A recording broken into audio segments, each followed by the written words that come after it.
آپ کو معلوم ہے کہ ماہ ربیع الاول کا آغاز ہو چکا ہے، دوسری تاریخ ختم ہوئی اور آج ہم تیسری شب میں اس وقت یہاں بیٹھے ہیں۔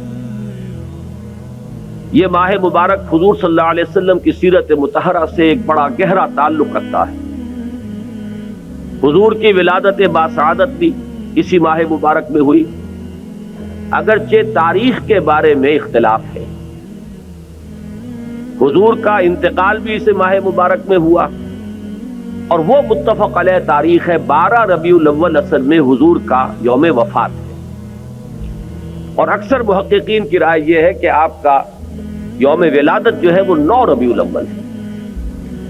یہی وجہ ہے کہ مجھے یاد ہے کہ ہمارے بچپن میں اس دن کو جو لوگ کچھ تھوڑا بہت مناتے بھی تھے تو 12 وفات کے نام سے در حقیقت یہ نام یاد کیا جاتا تھا۔ حضور صلی اللہ علیہ وسلم کی وفات کا دن ہے، کچھ کھانا پکا کر کچھ غریبوں کو مساکین کو کھلانا، یہ در حقیقت چیز تھی کہ جو اب ہوتے ہوتے اس نے بہت ہی ایک دوسری صورت اختیار کر لی ہے۔ اب یہ ایک جشن بن گیا ہے اور ایک عید کا سا سما، بلکہ واقعہ یہ ہے کہ جو اصل 2 عیدیں ہیں وہ کہیں پیچھے چلی گئی ہیں، اور یہ جو 2 عیدیں ہم نے ایجاد کی ہیں، ایک عید میلاد النبی اور ایک عید استقلال، اگر ہم جائزہ لیں تو شاید یہ 2 جو ہے یہ زیادہ فور گراؤنڈ میں آ چکی ہیں۔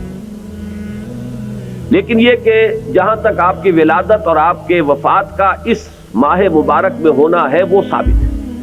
مزید برآں حضور کا ورود مدینہ منورہ میں بھی ماہ ربیع الاول میں ہوا ہے۔ اس پہلو سے اگر اس ماہ مبارک میں ہم سیرت النبی کے مطالعے کا ایک خاص موضوع رکھیں، کسی تاریخ کے تعین کے بغیر اس مہینے کی مناسبت سے سیرت مطہرہ پر گفتگویں ہوں، غور و فکر ہو، اور اس میں بھی عملی پہلو سامنے ہو، اتباع کا جذبہ ہو، سمجھنا سمجھانا اس لیے ہو کہ اس پر عمل کرنا ہے، تو یقیناً یہ چیز ہمارے لیے بہت مفید ہوگی اور ہمارے بہت سے امراض کا شاید اس سے مداوع ہو سکے۔ یاخذون بسنتہ ویقتدون بامرہ ثم انہا تخلف من بعدہم خلوف۔ پھر ہمیشہ یہ ہوتا ہے، ہر نبی کا جاننے والوں میں، پہچاننے والوں میں، ماننے والوں میں ہوا ہے، امت محمد بھی مستثنیٰ نہیں ہے۔ یقولون ما لا یفعلون ویفعلون ما لا یؤمرون۔ یہاں نوٹ کیجئے کہ وہ کہتے وہ تھے جو کرتے نہیں تھے، اور کرتے وہ تھے جس کا حکم نہیں۔ عید میلاد النبی کیا حضور کا حکم ہے؟ کیا اس کا کوئی ثبوت صحابہ سے ہے؟ کیا ہم صحابہ کے مقابلے میں حضور سے زیادہ محبت کرتے ہیں؟ لیکن تھا کوئی معاملہ ما لا یؤمرون، جس چیز کا حکم ہوا نہیں اس پر عمل ہو رہا۔ یہ ہے در حقیقت رسم پرستی، اور رسم کے اندر پھر اضافہ ہوتے چلا جاتا، اس پر ردے پر چڑھتے چلے جانا جو ہے، یہ دوسرا سبب ہے۔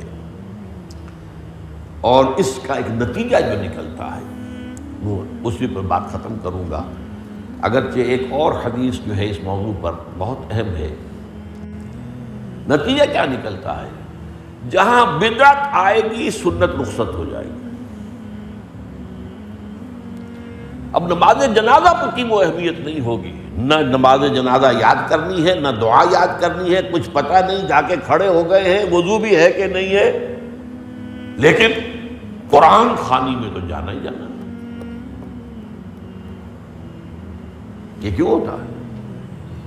ورنہ یہ کہ نماز کی اہمیت ہوتی، نماز جنازہ کی، آپ اگرچہ عربی نہیں آتی لیکن ترجمہ تو اس دعا کا یاد کر لینا کوئی مشکل کام نہیں ہے، تاکہ کھڑے ہوں دل سے دعا مانگے۔